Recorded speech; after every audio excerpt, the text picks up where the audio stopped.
Irmãos, o que pode libertar uma pessoa? O que a Bíblia diz que pode libertar uma pessoa? Verdade. A verdade. E a gente tem sido muito atacado durante muito tempo, e a gente pode dizer isso desde o início da igreja. Nós temos sido atacados porque mentiras, heresias começaram a entrar no meio da igreja. A gente vê pessoas se infiltrando, e aí você pode observar isso. Nós vamos ler o versículo de Judas, então abra sua Bíblia em Judas. Pessoas se infiltrando dentro das igrejas com um propósito de danificar a verdade do Senhor Jesus Cristo, de alguma forma poder levar os crentes a terem um outro pensamento, a terem um outro modo de vida. Nós estamos propícios a acontecer isso também no meio de nós, por isso nós devemos estar atentos. Nós devemos estar apercebidos, percebidos, porque essas coisas acontecem. E por incrível que pareça, você deve conhecer alguma igreja que, por conta de falsas doutrinas, de falsos ensinos, ela chegou a se dividir. Você conhece, eu conheço algumas, e eu já conversando com os irmãos, alguns também conhecem.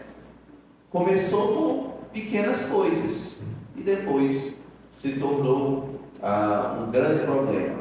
Então nós, irmãos, como bons cristãos, pessoas que conhecem a verdade, que estudam a verdade diariamente, nós precisamos estar combatendo tudo aquilo que a palavra de Deus não ensina. Para você ter uma ideia, no começo da igreja começou a ter alguns outros escritos, e aí esses escritos foram começaram a ser assinados como se algum dos apóstolos tivesse escrito, alguns dos pastores das primeiras igrejas tivessem escrito, mas eram documentos falsos que tinham a intenção de perverter a doutrina do Senhor. Então eu gostaria de ler com os irmãos o versículo 3 em diante, que diz assim: Amados, quando eu me empenhava para escrever-lhes a respeito da salvação que temos em comum, senti que era necessário corresponder-me com vocês para exortá-los a lutar pela fé, que uma vez por todas foi entregue aos santos. Pois certos indivíduos, cuja sentença de condenação foi promulgada há muito tempo, se infiltraram no meio de vocês sem serem notados. São pessoas ímpias que transformam em libertinagem a graça do nosso Deus e negam o nosso único e soberano e Senhor Jesus Cristo.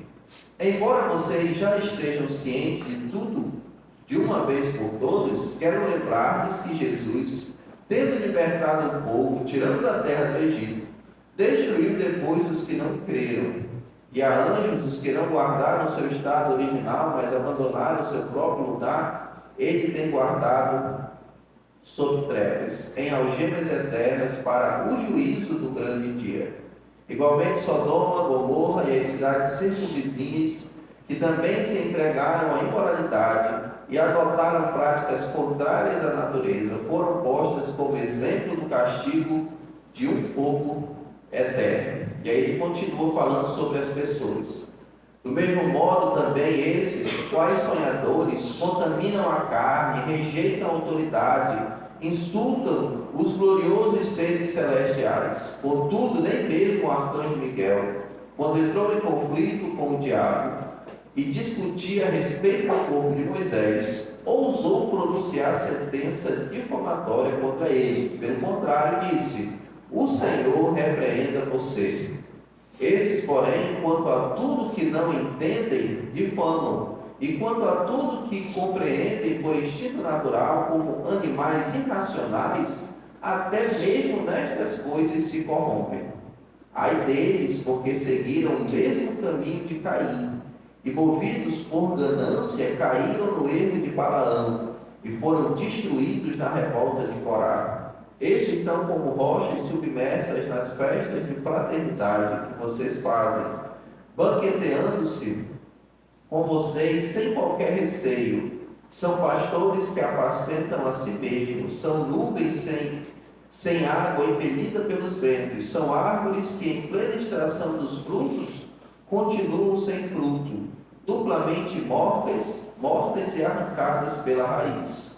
São ondas bravias do mar que espumam as suas próprias sujeiras, são estrelas sem rumo, para as quais está reservada a mais profunda escuridão para sempre. Foi a respeito deles que também profetizou Enoque, o sétimo depois de Adão, dizendo: Eis que o Senhor vem com milhares dos seus santos, para exercer juízo contra todos e para convencer todos os ímpios a respeito de todas as obras ímpias que praticaram e a respeito de todas as palavras insolentes que ímpios pecadores proferiram contra ele.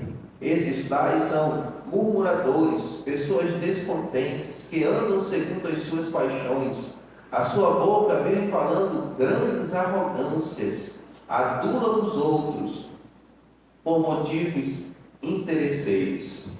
Mas vocês, meus amados, lembrem-se das palavras anteriormente proferidas pelo apóstolo do nosso Senhor Jesus Cristo. Eles diziam a vocês: nos últimos tempos haverá zombadores, andando segundo as suas ímpias paixões. São estes que promovem divisões, seguem os seus próprios instintos e não têm o Espírito. Então, irmãos, Judas já advertia a igreja naquele tempo. Se isso começou a acontecer naquele tempo, imagine como está hoje, né? Com todo esse avanço. Eu estava vendo nesta semana um podcast sobre um homem, um ex-satanista que tinha se convertido ao cristianismo.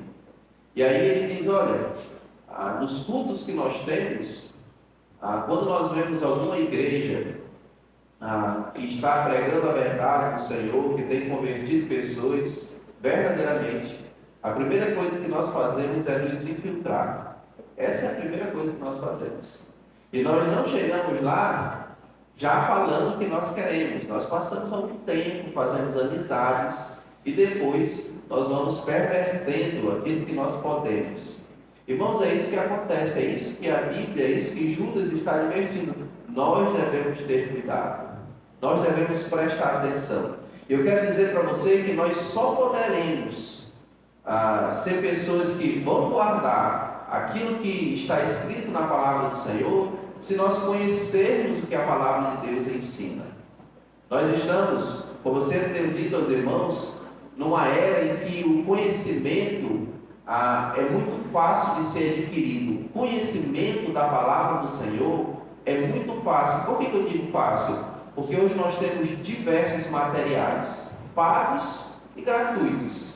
Hoje nós temos diversos estudos, pagos e também gratuitos. Hoje nós temos a oportunidade de andar com a palavra do Senhor, e se você tem uma Bíblia de estudo, né, você vê a grossura que é a Bíblia de estudo, você tem a oportunidade de ler os comentários que as pessoas fazem sobre o texto. Então você tem a oportunidade de conhecer profundamente as Sagradas Escrituras.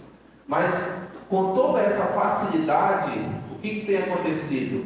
As pessoas, os crentes, não têm gastado tempo com isso, não têm prestado atenção nisso. Uma das frases que é muito falada quando você vai estudar sobre a história do cristianismo é que enquanto mais a dificuldade aumenta, mais os crentes são fiéis. E a gente tem isso, o exemplo na prática. Todas as vezes que você lê na história que a igreja foi perseguida, era aí que os crentes começavam a se motivar, e estudar e levar o evangelho, mesmo sabendo que poderia morrer. E quando há facilidade, como no tempo de hoje, muitos estão apáticos, muitos estão esperando somente a vinda do Senhor, sem nenhum compromisso com Ele. Por isso que nós devemos, irmãos, estar conhecendo a palavra de Deus, para estarmos sempre atentos a isso. Eu quero também dizer a você que pode ser que nas suas leituras ou naquilo que você acredita, pode ser que um dia você diga: poxa vida, eu estava errado. E eu estava errado ao ponto de que, diante da palavra do Senhor, eu vou reconhecer o meu erro. A Bíblia, ela nos revela que ela é viva e eficaz, e ela vai falar conosco. Aquilo que nós podemos até achar que seja algo ruim, é dizer: rapaz, eu não acredito que aconteceu assim porque eu penso assim. Quando você se debruça do que a palavra de Deus diz, você diz: não, não é o que eu penso, é o que o Senhor está dizendo. Então, irmãos, que vocês pensem sobre isso. Nós temos a oportunidade de sermos crentes maduros na nossa geração. Nós temos a oportunidade de conhecermos profundamente as Escrituras. Basta você querer fazer isso. E aí, se você, mais uma vez, dizer: pastor, eu não tenho tempo, aí eu peço que você leia, primeiramente, antes de todos os livros, o livro de Eclesiastes. E aí você vai entender que você tem tempo, né? Nós temos tempo para estarmos observando a palavra do Senhor. E isso não é função somente do pastor, isso não é função somente dos missionários conhecer a Bíblia. Todos nós devemos conhecer a palavra de Deus, né? E tudo aquilo que a gente puder, né? A oportunidade que a gente tiver, que a gente possa estar conhecendo a palavra do Senhor.